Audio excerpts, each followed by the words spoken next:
শান্তিনগরের মহারাজের মেয়ের আজ 20 বছর পূরণ হলো। সে নিয়ে রাজ্য জুড়ে চলছে উৎসব। শুভ জন্মদিন মা। শুভ জন্মদিন মা। কিন্তু তোর জন্মদিনে তুই এমন মুখ ভার করে আছিস কেন? জানালা দিয়ে একবার তাকিয়ে দেখ, তোর বাবা তোর জন্মদিনের জন্য কত আয়োজন করেছে। আমার এমন আয়োজনও কি তুই খুশি না মা? বল, তোর জন্য আমি আর কি করতে পারি? এসব দিয়ে আমি কি করব? আমার জন্মদিন, কিন্তু তোমরা আমাকে এখানে এভাবে বন্দি করে রেখেছো। আমাকে কোনোদিন বের হতে দাও না। আজ আমার 20 বছর পূরণ হলো, তবুও এভাবে রেখেছো আমাকে। আমি এভাবে থাকলে মরে যাব। আমি একটু বাইরে যেতে চাই। আমি বাইরের জগৎটা দেখতে চাই। মহারাজ, আপনি ওকে অনুমতি দিন। এভাবে তো আসলে জীবন চলে না। রানী, তুমি সব জেনে এসব বলছো? কিসের কথা? আমি জানতে চাই। আমাকে আজ তোমাদের বলতেই হবে। কিসের ভয়ে তোমরা আমার সাথে এমন করো? হ্যাঁ, আজ তোকে আমি সবকিছুই বলবো। এখন তুই বড় হয়েছিস, তোর জানার অধিকার আছে। শোন তবে। মহারাজ, শুনলাম আপনার নাকি এক শিশু কন্যা জন্ম নিয়েছে। হ্যাঁ, নিয়েছে। আর সে কথা আপনি আমাকে জানাতে ভুলে গেছেন, নাকি জানাতে চাননি? চাইনি। আমি চাই না আমার কন্যা কোনো শক্তি দ্বারা প্রভাবিত হোক। সেটা আপনি আমাকে বলতে পারতেন, কিন্তু আপনি যেটা করেছেন তা ভুল করেছেন। তাই আমি রাজকন্যার বিবাহ ঠিক করব। রাজকন্যার বিবাহ হবে আপনার রাজবাড়ির রাখালের সাথে, কিন্তু বিনিময়ে রাজকুমারী একজন ভালো মানুষকে জীবন সঙ্গী হিসেবে পাবে। আপনি এটা কি বললেন? কেন এমনটা করলেন? এই ভবিষ্যৎবাণী উঠিয়ে নিন পরী। দয়া করে উঠিয়ে নিন। আমাদের ভুলের জন্য ক্ষমা চাইছি। থামো তুমি রানী। আমি পরীর কাছে কোনো মাথা নত করব না। এই ভবিষ্যৎবাণী আমি মিথ্যে করে দেব। চলে যাও পরী, তোমাকে আমি দেখিয়ে দেব। এবার বুঝলি তো কেন তোকে আমি এভাবে আটকে রাখি? কিন্তু এভাবে কোনো জীবন চলে না। আর এতে তুমি পরীর কাছে আরো নিজেকে ছোট করে রেখেছো। আমি তোমাকে কথা দিচ্ছি, তোমার কথা রাখতে আমি তোমায় সাহায্য করব। আমি দরকার হলে বিয়েই করব না, তবুও কোনো রাখালকে বিয়ে করব না। ঠিক আছে, তাহলে আজ থেকে তুই মুক্ত। যা, যত খুশি আনন্দ কর।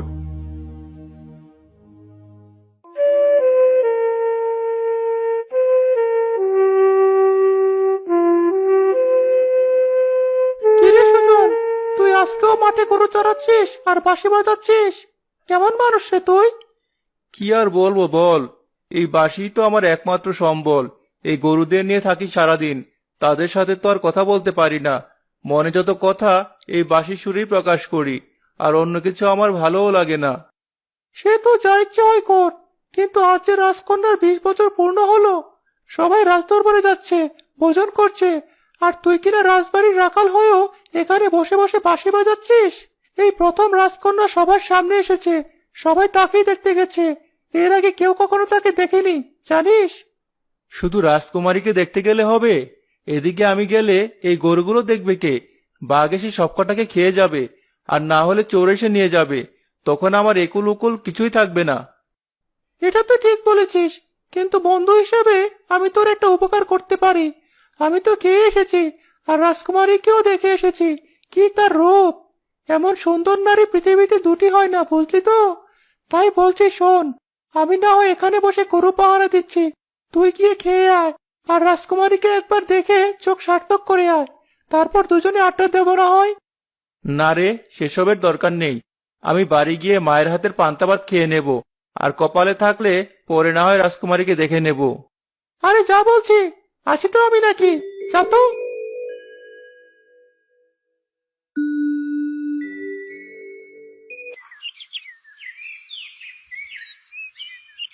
মিঠু শুধু শুধু খাবারের জন্য আমাকে এভাবে ভিড়ের মধ্যে পাঠালো। ধুর, আর ভালো লাগছে না। চলে যাই এবার। আরে, এত সুন্দর ওই মেয়েটা কে? ওকে তো এর আগে কখনো দেখিনি। ও ভাই, এই মেয়েটা কে? আরে, ওটাই তো আমাদের রাজকুমারী। সবাই তো আজ তাকেই দেখতে এসেছে। এমন চাঁদের মতো মুখ দেখেও বুঝতে পারো না নাকি? এমন সুন্দর কোনো মানুষ হতে পারে? আমি এমন সুন্দর কাউকে কখনো দেখিনি। এই ছেলে, তুমি আমার দিকে এভাবে তাকিয়ে আছো কেন? যাও বলছি এখান থেকে।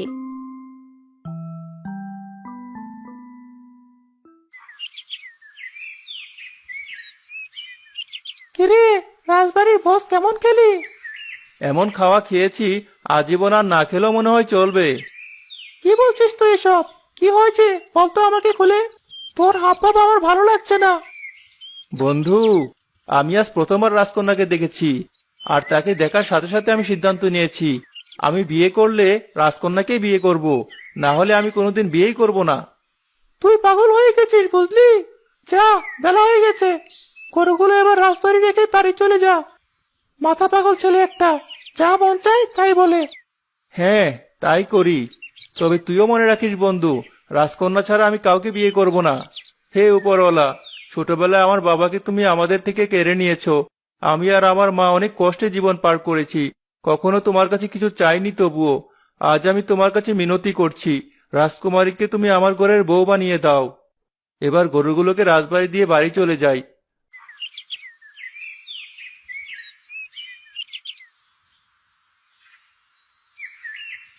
রাজবাড়িতে তো ঢুকলাম, রাজকন্যাকে কি একবার দেখতে পাবো না? কোথায় সে? না, এতক্ষণ দাঁড়িয়ে থেকেও আর দেখা হলো না। এবার চলে যাই। আমার মেয়েটার আজ খুব কষ্ট হয়েছে। দাসী, আমার মেয়েটার কি কাজ করে দিতে হবে করে দাও, ওর যেন আর কোনো কষ্ট না হয়। হ্যাঁ, আমার নাতনির আজ খুব কষ্ট হয়েছে। আহারে বেচারি, যাও তুমি এবার গিয়ে বিশ্রাম করো। আমার তেমন ক্লান্ত বোধ হচ্ছে না, আমি ঠিক আছি। তোমরা আমাকে নিয়ে তো চিন্তা করো না, আমার আজ অনেক ভালো লেগেছে। দাসী, তুমি শুধু এসো আমার সাথে। চলেন রাজকুমারী। দেখেছো বৌমা, নয়না একেবারে ওর বাবার মতো হয়েছে। কোনো কিছুতেই ওর ক্লান্তি নেই। ওর খুশি মুখটা দেখে আমার প্রাণ ভরে যাচ্ছে। ঠিক বলেছেন মা। আচ্ছা, এবার তাহলে আমরাও যার যার ঘরে গিয়ে বিশ্রাম নিয়ে চলুন।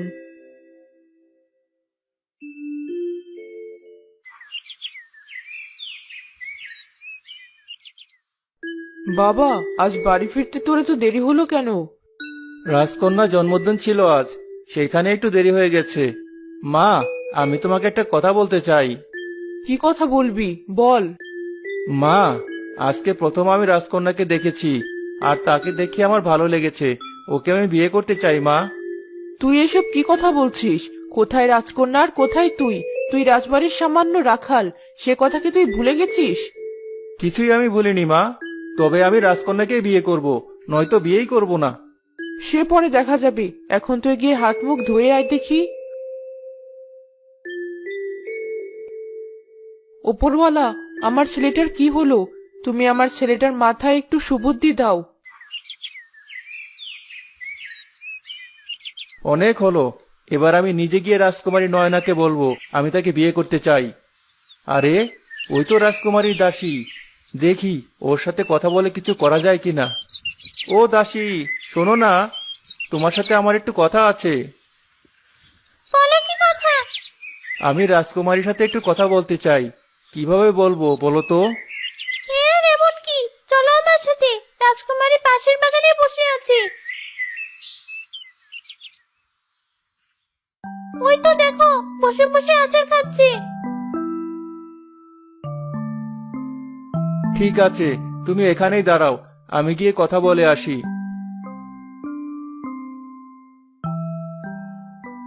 রাজকুমারী, আপনাকে আমি একটা কথা বলতে চাই।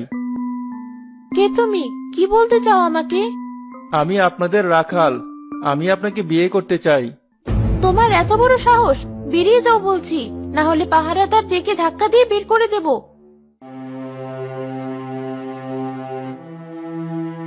উপরওয়ালা, আমরা গরিব বলে কি আমাদের কোনো আশা ইচ্ছে থাকা যাবে না? কেন আমাদের সাথে এমন হলো?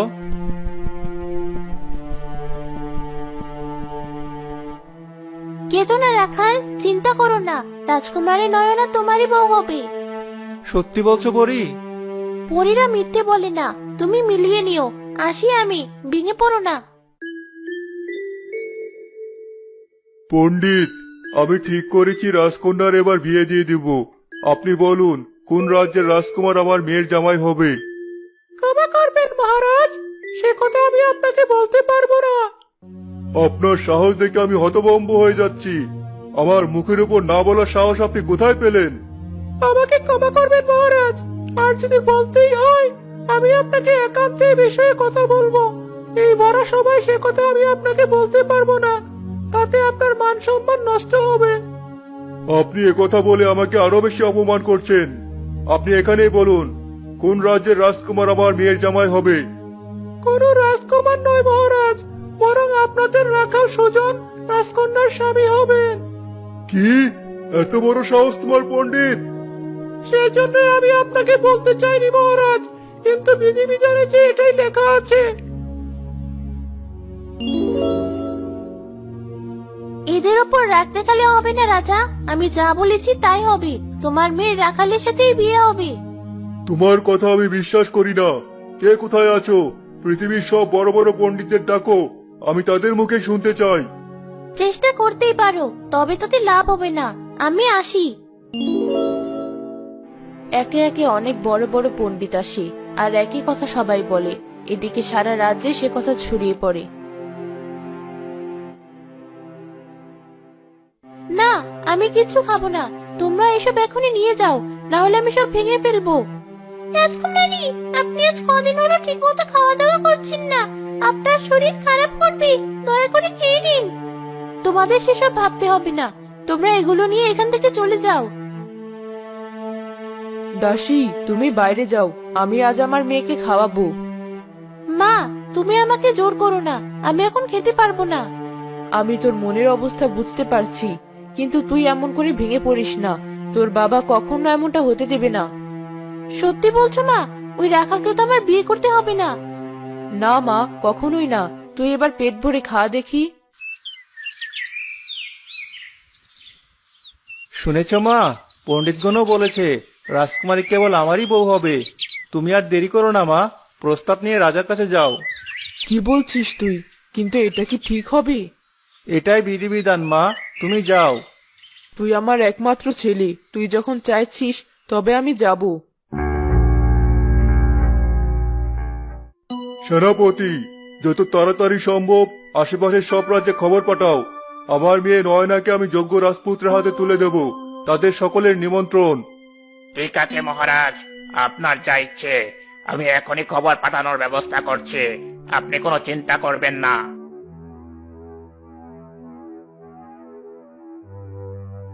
এই, কে তুমি? এখানে কি চাই?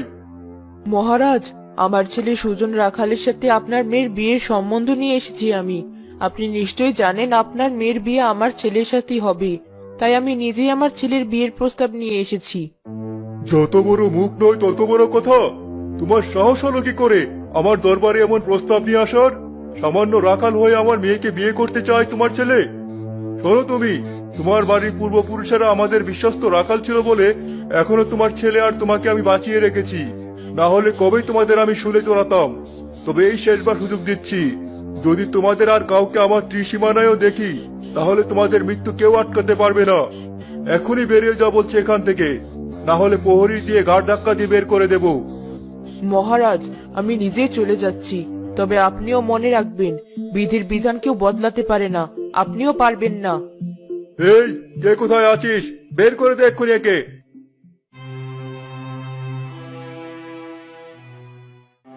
রানী, নয়নাকে ভালো করে খাবার খাওয়াও, তার শরীরে যত্ন নিতে বলো। আমি সব রাজ্যে খবর পাঠিয়েছি, কেউ যেন আমার মেয়েকে অপছন্দ না করতে পারে। আমি কিছুতেই ওই পরীর কথা সত্য হতে দেব না। ওসব নিয়ে আপনি চিন্তা করবেন না, আমি নয়নাকে খুব যত্নে রেখেছি। আমার মেয়েকে দেখে কোনো রাজকুমার চোখ ফেরাতে পারবে না। বেশ, তাই যেন হয় রানী। দাসী, আমি আজ দুধ আর গোলাপের পাপড়িতে গোসল করব, ব্যবস্থা করো। ঠিক আছে রাজকুমারী, আপনি একটু অপেক্ষা করুন, আমি এখনই ব্যবস্থা করছি। আমি কিছুতেই ওই রাখালকে বিয়ে করব না। তাতে যা যা করতে হয় আমাকে আমি তাই করব, কিন্তু কিছুতেই ওকে আমি বিয়ে করব না। মা, এসেছো তুমি? বলো মা, মহারাজ কি বললো? আমার সাথে রাজকুমারী বিয়ে দিবে তো উনি? ও মা, চুপ করে আছো কেন? বলো, বলো আমাকে, মহারাজ কি বলেছেন? এই মিঠু, তুই তো মাকে সাথে নিয়ে এলি, মা নিশ্চয়ই তোকে বলেছে রাজা কি বলেছেন। তুই না হয় বল আমাকে। সুজন, তুই কি রাজকুমারীকে বিয়ে করার জন্য পাগল হয়ে গেছিস? আমাদের দেখে কি তুই কিছুই বুঝতে পারছিস না? তোর মাকে ওরা অপমান করেছে, প্রহরীকে দিয়ে গলা ধাক্কা দিয়ে রাজপ্রাসাদ থেকে বের করে দিয়েছে। আমি সেখান থেকে চাচিকে নিয়ে এসেছি, আর তুই জিজ্ঞেস করছিস মহারাজ রাজি হয়েছেন কিনা? তুই কি রাজপুত্র যে বলার সাথে সাথে উনি রাজি হবেন? বলে যাস না তুই একজন রাখাল। মা, আমাকে তুমি ক্ষমা করো মা, আমি বুঝতে পারিনি ওরা তোমার সাথে এমনটা করতে পারে। ছাড় সেসব কথা, তুই রাজকুমারীর কথা ভুলে যা। আমি তোকে হারাতে চাই না। তোর কিছু হলে আমি যে বাঁচবো না বাবা। মা, আমার কিচ্ছু হবে না, তুমি চিন্তা করো না। পরি, পরি কোথায় তুমি? দেখা দাও। এত তাড়া কেন তোমার? আমি সব জানি, আর এটাও জানি তুমি কেন আমাকে ডেকেছো। এত চিন্তা করো না সুজন, সব ঠিক হয়ে যাবে। রাজকুমারী নয়না তোমার ঘরের বউ হয়ে আসবে। আরো এমন কিছু হবে যা তুমি ভাবতে পারবি না। কি হবে বলো আমাকে। এ কি, কোথায় গেল পরি? আমাকে বলে যাও, সামনে এসো। এভাবে চলে যেও না, বলে যাও আমাকে। এমন পাগলামি করিস না, একটু শান্ত হো, দেখ কি হয়। ঠিক আছে মা, তাই হবে। মহারাজ, সব রাজ্যে খবর পাঠিয়েছে, আর সুসংবাদ এটাই যে তারাও আসবেন। তাও শুধু রাজকুমারীকে দেখতে নয়, একেবারে বিয়ের প্রস্তুতি নিয়ে। আপনার যাকে পছন্দ হবে তার সাথে বিয়ে দিতে পারবেন। বাহ, খুব খুশি হয়ে গেলাম আমি। ক্ষমা করবেন মহারাজ, তবে একটা কথা না বলে পারছি না। আপনি এসব না থামালে বড় বিপদ আছে সামনে, অনেকের প্রাণ চলে যেতে পারে। তুমি থামো পণ্ডিত, আরেকটা কথাও তুমি বলবে না, না হলে কার প্রাণ চলে যাবে সে আমি জানি না। তবে তোমার প্রাণ নিয়ে তুমি ঘরে ফিরতে পারবে না। আমার কাজ তুমি আমাকে করতে দাও। ঠিক আছে মহারাজ, আপনার যা ইচ্ছে হয় আপনি করুন। আর এক মুহূর্ত দেরি নয়, এখনই আমি সাগর পাড়ে গিয়ে রাজকুমারী নয়নাকে বিয়ে করে নিয়ে আসব। সবার আগে আমি পৌঁছাবো, আমি তাকে বিয়ে করব।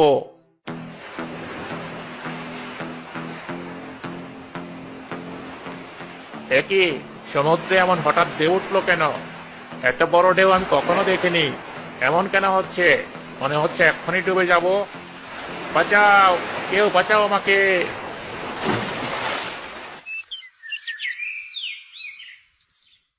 মহারাজ, একটা খারাপ খবর আছে।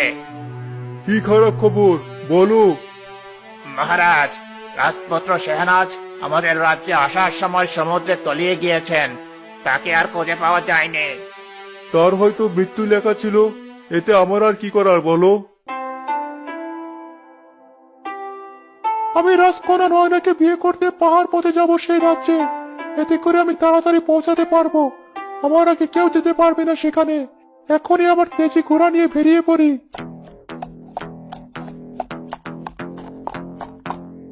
ওই তো, ওই বড় পাহাড় পেরোলেই আমি রাজকুমারী নয়নার রাজ্যে পৌঁছে যাব।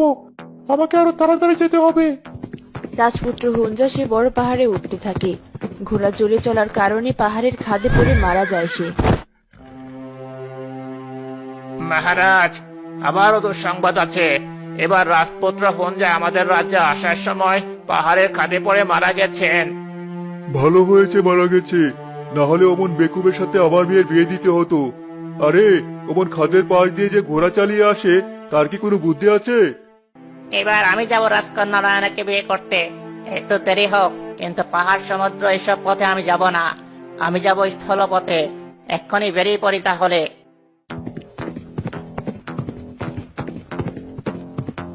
কিন্তু শেষ পর্যন্ত রাজপুত্র সাওয়াতো আর পৌঁছাতে পারে না।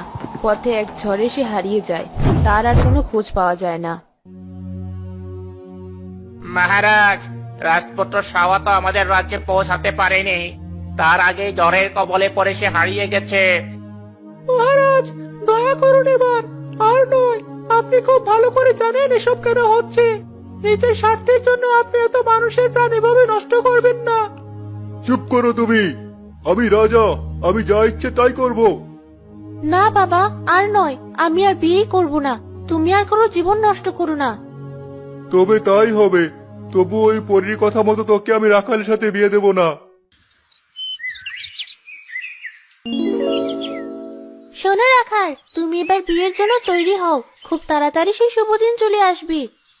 কিন্তু তার আগে বলো, আরেকটা সুসংবাদ কি, যেটা তুমি সেদিন না বলেই চলে গিয়েছিলে? সেটা সময় হলেই জানতে পারবে, এত তাড়াহুড়ো করতে হবে না। ঠিক আছে পরি।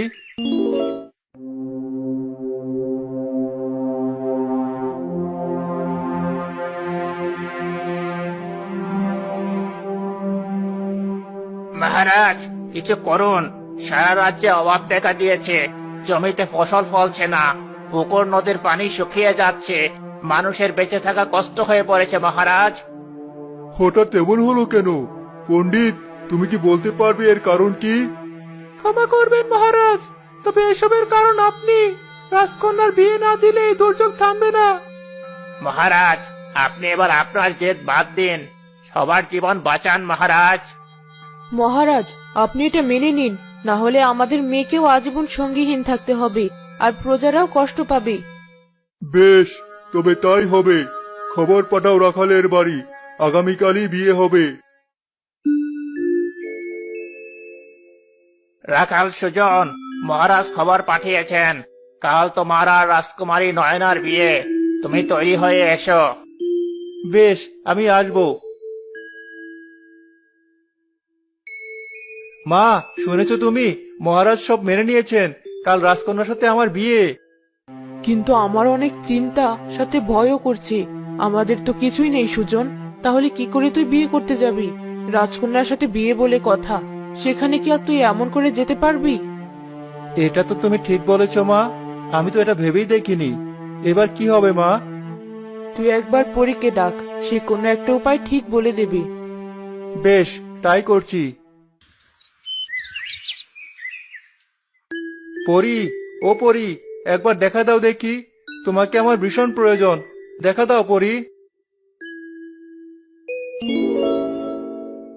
আমি জানি তুমি খুব খুশি, আর কেন ডেকেছো তাও আমি জানি। আমি তোমার সাথে দেখা করতেই আসতে চেয়েছি, এর মধ্যেই তুমি ডেকেছো। শোনো, কোনো চিন্তা করো না, কাল সময় মতো সব পেয়ে যাবি। নিশ্চিন্তে থাকো তুমি। এবার আমি আসি। বাবা, মা, তোমরা আমাকে না জানিয়ে এমন সিদ্ধান্ত নিলে। আমি তোমাদের সব কথা মেনে চলি, তাই বলে তোমরা এমনটা করতে পারলে আমাকে না জানিয়ে? আমি কি তোমাদের জন্য এতই বোঝা হয়ে গেছি? না মা, তুই আমাদের বোঝা না, কিন্তু রাজ্যের প্রতিও তোর বাবার দায়বদ্ধতা রয়েছে। তুই কি চাস আমাদের জন্য রাজ্যের সবার ক্ষতি হোক? আমরা আর কোনো উপায় পাইনি মা, তাই আমাদের এমন সিদ্ধান্ত নিতে হয়েছে। তার বদলে বল, তুই কি চাস, আমরা তাই দেব। বেশ, তাহলে তোমরা আমাকে একটি সোনার ছুরি এনে দাও, সেটা পেলে আমি তোমাদের কথা মেনে নেব। বেশ, তো তাই হবে। কাল সকালে তুই তো সোনার ছুরি পেয়ে যাবি। তোমাদের ভালোবেসে দেওয়া ওই ছুরি দিয়ে আমি নিজেকে শেষ করে দেব, কিন্তু ওই রাখালের সংসার আমি করতে পারবো না। তোমরা আমাকে ক্ষমা করে দিও। পরদিন মহা ধুমধাম করে বিয়ে শুরু হয়।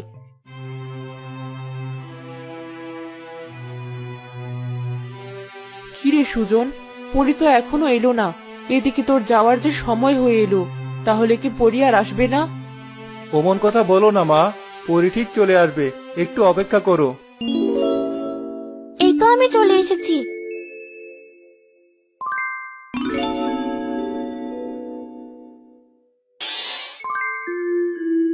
এই নাও তোমার বিয়ের জামা কাপড় আর ঘোড়া, এগুলো নিয়ে বিয়ে করতে যাও। তোমাকে অনেক ধন্যবাদ পরি।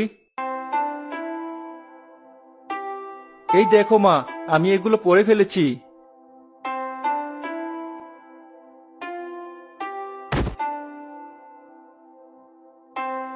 আরে বাহ, এমন পোশাকে আর এই রাজকীয় ঘোড়ায় চড়ে আমার ছেলেকে তো একদম রাজার মতো লাগছে। রাজাকে তো রাজার মতোই লাগবে। তবে তুমি আমার মেয়েকে নিয়ে যেতে পারবে না, এখানেই থাকতে হবে। আমার মেয়ের কোনো অসুবিধা আমি মেনে নেব না।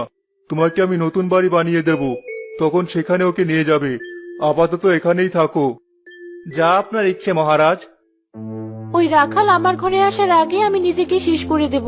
ওকে কিছুতেই আমার স্বামী হিসেবে মেনে নিতে পারবো না। এই সোনার চুরি দিয়ে আমি নিজেই নিজেকে হত্যা করব। থামো রাজকুমারী, তুমি কি পাগল হয়ে গেছো? কি করছো তুমি এটা? হ্যাঁ, আমি পাগল হয়ে গেছি। তোমার জন্য আমার জীবনটা নষ্ট হয়ে গেছে। নষ্ট হয়নি, রাখাল কোনো সাধারণ মানুষ নয়, ও রাজবংশীয়। কি বলছো তুমি? তোমার কথার কোনো কিছু বুঝতে পারছি না আমি।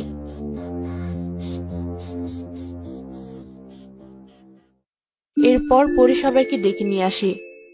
সুজন এই রাজ্যের রাজা হবে, কারণ মহারাজ আপনার পূর্বপুরুষেরা সুজনের পূর্বপুরুষদের কাছ থেকে অন্যায়ভাবে এই রাজ্য কেড়ে নেয় আর তাদের রাখাল বানিয়ে রাখে। এখন সময় এসেছে ওদের প্রাপ্য ওদের ফিরিয়ে দেওয়ার। বলুন আপনি কি করবেন? হ্যাঁ, আমি ফিরিয়ে দেব।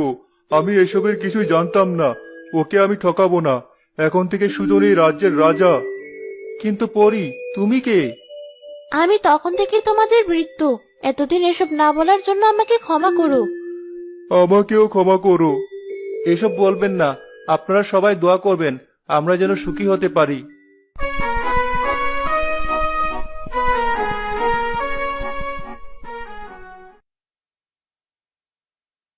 রাখাল প্রতিদিন মাঠে গরু চড়াতে এসে বাঁশি বাজাতো। তার বাঁশির সুর শুনে মুগ্ধ হয়ে এক পরী প্রতিদিন সেখানে অপেক্ষা করত। রাখাল পুত্র আজ আসতে দেরি করছে যে, কোনো সমস্যা হলো না তো? আজ অনেক দেরি হয়ে গেছে। যাই, গরুগুলোকে তাড়াতাড়ি মাঠে রেখে এসে বাঁশি বাজানো শুরু করি। ওই তো এসেছে রাখাল পুত্র। এখন ওর বাঁশির মিষ্টি সুর শুনতে পাবো আমি। আজ যা রোদ উঠেছে, গাছের পাতার ফাঁকগুলো দিয়েও রোদ আসছে। কোথায় যে বসি? আমি থাকতে ওর কোনো কষ্ট হতে দিব না। আমার ডানা মিলে গাছের পাতাগুলোর আড়ালে বেশি থাকি, তাহলেই রাখালের গায়ে রোদ লাগবে না।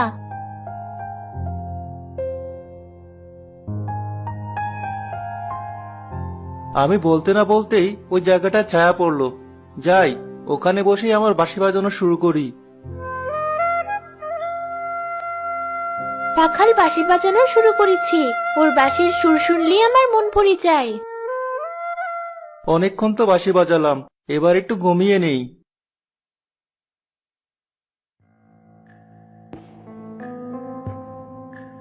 ওই দেখ, রাখাল ঘুমোচ্ছে। এই সুযোগে চল, ওর একটা গরু নিয়ে আমরা পালা এখান থেকে। হ্যাঁ চল। রাখালের গরুটা নিয়ে পালাতে চাইছে ওরা। দাঁড়াও, এখনই দেখাচ্ছি। ভালো মতো ধর গরুটাকে, যেন কোনো শব্দ না করে, নয়তো রাখালের ঘুম ভেঙে যাবে। রাখালের গরুটাকে নিয়ে কোথায় যাচ্ছ তোমরা? আরে, এখানে আবার পরে আসলো কোথা থেকে? ভালোই ভালোই গরুটাকে রেখে যাও বলছি। নয়তো কি করবি? এই, দাঁড়িয়ে দাঁড়িয়ে দেখছিস কি? এই পরিটাকেও ধর।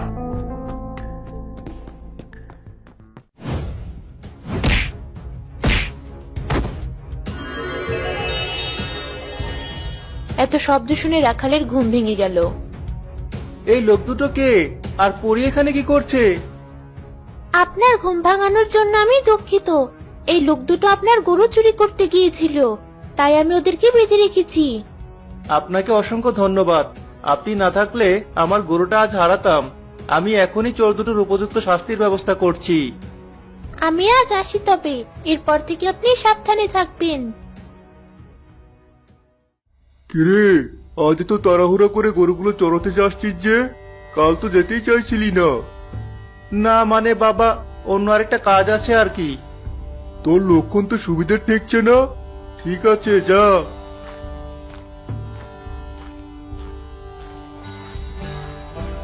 আজ তাড়াতাড়ি এখানে এলাম কালকের ওই পরীটাকে দেখার আশায়, কিন্তু পরীটাকে তো কোথাও দেখছি না। আজও যদি ওই পরীটার সাথে দেখা হতো খুব ভালো হতো। রাখাল পুত্র আজ তো তাড়াতাড়ি এখানে, দেখে তো মনে হচ্ছে কারোর জন্য অপেক্ষা করছি। আমি গিয়ে জিজ্ঞেস করি কার জন্য অপেক্ষা করছি। আপনি এসেছেন? এতক্ষণ আপনার জন্যই অপেক্ষা করছিলাম। আমার জন্য? কেন? না মানে, এরপর থেকে রাখাল পুত্র আর পরী প্রতিদিন গাছের নিচে দেখা করত, আর রাখাল পরীকে বাঁশি বাজিয়ে শোনাতো। এভাবে তারা একজন আরেকজনকে ভালোবেসে ফেলে। আমার মেয়ে কোথায়? ইদানিং তো পরিরাজ্য ওর দেখাই পাওয়া যায় না। পরিনানি, একটা দুঃসংবাদ আছে। আপনার মেয়ে পৃথিবীর একটা মানুষের সাথে মেলামেশা শুরু করেছে। সে প্রতিদিনই ওই মানুষের সাথে দেখা করতে চায়। কি তুমি সত্যি বলছো? আমি এতবার মানা করার পরেও তানিয়া এই কাজ করছে? যে পরিনানি, আমি কাল পৃথিবীতে গিয়েছিলাম। তখন নিজ চোখে আপনার মেয়েকে রাখাল পুত্রের সাথে মিশতে দেখেছি।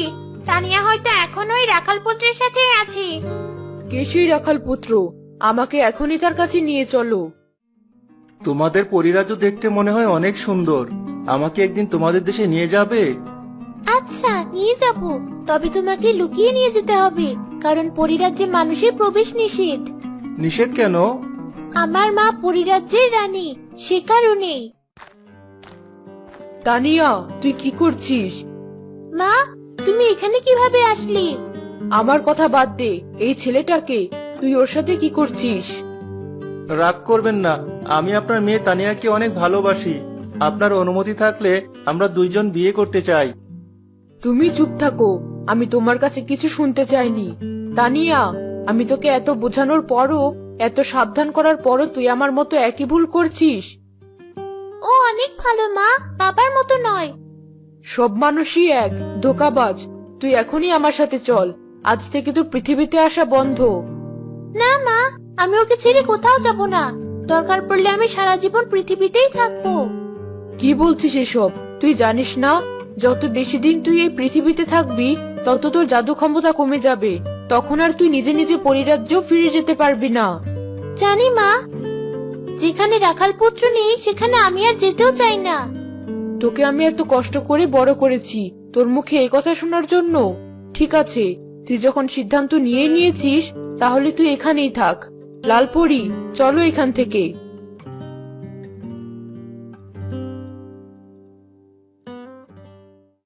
তানিয়া, আমার জন্য তুমি তোমার মাকে এভাবে কষ্ট দিলে?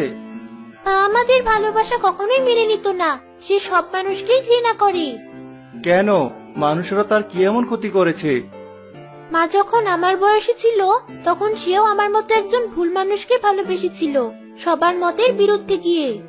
সেই মানুষটা কি তোমার বাবা? হ্যাঁ, মা যেন তার ক্ষমতা না হারায় আর পরিরাজ্যেরও দেখাশোনা করতে পারে, তাই সে বাবাকে পরিরাজ্যে এনেছিল। কিন্তু আমার বাবা মার বিশ্বাসের দাম রাখেনি। কি করেছিল তোমার বাবা? আমার মার সাথে তার সম্পর্ক রাখার মূল উদ্দেশ্যই ছিল পরিরাজ্যের জাদুর ফুলের রসের বোতলটা চুরি করা, যেটা খেলে সে চির যৌবন থাকবে। অন্য পরীদেরকে আহত করে বাবা সেই বোতলটা চুরি করে পরিরাজ্য থেকে পালিয়ে যায়। এরপর আর কোনোদিন সে আমাদের সামনেও আসেনি। তখন থেকে মা পরিরাজ্যে মানুষের প্রবেশ নিষেধ করে দেন। খুবই দুঃখজনক ঘটনা। চিন্তা করো না, আমরা তোমার মাকে দেখিয়ে দিব যে সব মানুষ খারাপ হয় না। আমার মেয়েকে ছাড়া কিছু ভালো লাগছে না। লালপরি, তুমি কি পৃথিবীতে গিয়েছিলে? আর আমার মেয়ে কেমন আছে? কতদিন হলো ওকে দেখি না। যে পারে নানি, আপনার মেয়ে আর ওই রাখাল পুত্র বিয়ে করেছে, আর তানিয়া সাধারণ মানুষের বেশি জীবন যাপন করছে। আমার মেয়ের এত জাদু ক্ষমতা থাকা সত্ত্বেও ও সাধারণ মানুষের মতো জীবনযাপন করছে কেন? লালপরি, তুমি এখনই আমাকে আমার মেয়ের কাছে নিয়ে চলো। যে পরি নানি, চলুন। লালপরি পরিরানীকে নিয়ে উড়ে রাখালের বাড়ি গেল। সেখানে গিয়ে তারা দেখলো তানিয়া একাই কষ্ট করে ঘরের সব কাজ করছে। তোমার এত জাদু ক্ষমতা থাকা সত্ত্বেও তুমি যে কেন এত কষ্ট করো? মাকে তো আমি বলে দিয়েছি আমি আর পরিরাজ্যে ফিরে যাব না, এখানেই মানুষের মতো স্বাভাবিক জীবন যাপন করব। তাই এখন থেকেই অভ্যাস করে নিচ্ছি, যেন পরে আমার মানিয়ে নিতে কোনো কষ্ট না হয়। সত্যি আমি খুবই ভাগ্যবান, তোমার মতো মেয়ে আর হয় না। দেখেছেন পরিরানী, ছেলেটা কিভাবে আমাদের তানিয়াকে বশ করে ফেলেছে আর আমাদের তানিয়াকে দিয়ে কষ্ট করাচ্ছে। ঠিক বলেছো, এটা তো কেবল শুরু। না জানি আমার মেয়ের জীবনে আরো কত দুঃখ অপেক্ষা করছে। লালপরি, তুমি আমার মেয়েকে এখান থেকে নিয়ে যাওয়ার কোনো উপায় বের করো। আমি আর আমার মেয়েকে কষ্টে থাকতে দেখতে চাই না। যে পরিরানী, আমি আগে থেকেই সব প্রস্তুতি নিয়ে এসেছি, আপনি শুধু দেখুন আমি কি করি। ঠিক আছে, আমি তোমার উপর ভরসা রাখলাম। তুমি তোমার কাজ ঠিকভাবে করো। রাখাল পুত্র, বাড়ির বাইরে একটু বের হয়ে এসো তো। আরে, আপনি না সেই লালপরি তানিয়ার মার সাথে সেদিন এসেছিলেন? দাঁড়ান, আমি এখনই তানিয়াকে ডেকে দিচ্ছি। তানিয়াকে ডাকতে হবে না, আমি তোমার সাথে দেখা করতে এসেছি। আমার সাথে? কিন্তু কেন? তানিয়ার মা তোমার সাথে দেখা করতে চেয়েছে। তোমাদের সম্পর্কটা তিনি হয়তো মেনে নিবেন, কিন্তু তার আগে তিনি তোমার সাথে কিছু কথা বলতে চান। এটা তো বেশ খুশির সংবাদ। মা কোথায়? এখনই তাকে ডাকুন। একটু অসুবিধার কারণে তিনি এখানে আসতে পারেননি। তুমি এই ফলটা খেয়ে নাও, তাহলে পরিরাজ্যে গিয়ে তানিয়ার মাকে দেখতে পাবে। ঠিক আছে, আমি এখনই খেয়ে নিচ্ছি।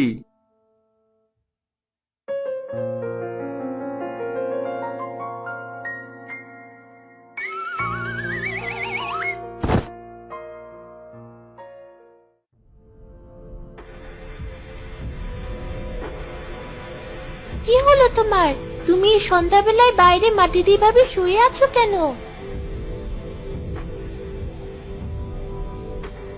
তাই তো, আমি যেন কোথাও যেতে চেয়েছিলাম, মনে পড়ছে না। যাই হোক, ঘরে চলো।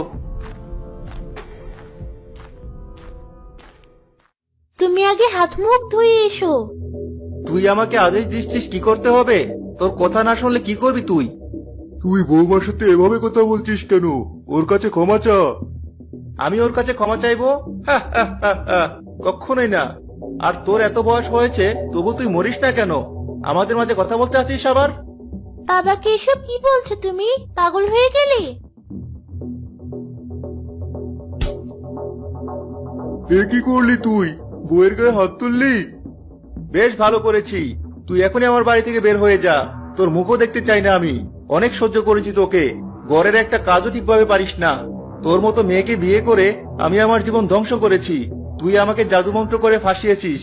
আমি তোকে ভালোবাসি না। বের হ এখান থেকে। রাখালের কথা শুনে তানিয়া তার পরীর রূপ ধরে বাইরে চলে গেল। আরেক জায়গায় বসে কাঁদতে থাকলো।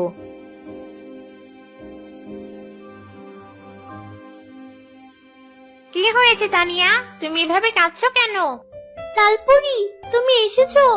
তুমি আর মা ঠিকই বলেছিলে, সব মানুষই এক, ওরা কেউই ভালো না। আমি আর এখানে থাকতে চাই না। ভুলটা সবারই হয়। ভালোই হয়েছে তুমি তোমার ভুল খুব তাড়াতাড়ি বুঝতে পেরেছো। আমরা আবার আমাদের পরিরাজ্যে ফিরে যাব, আর কখনো এখানে আসবো না।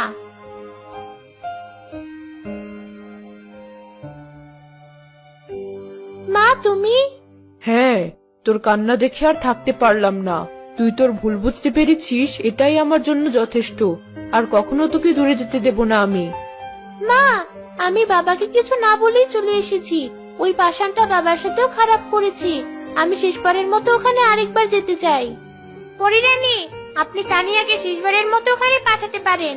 আমরাও ওর সাথে থাকবো, কোনো সমস্যা হবে না।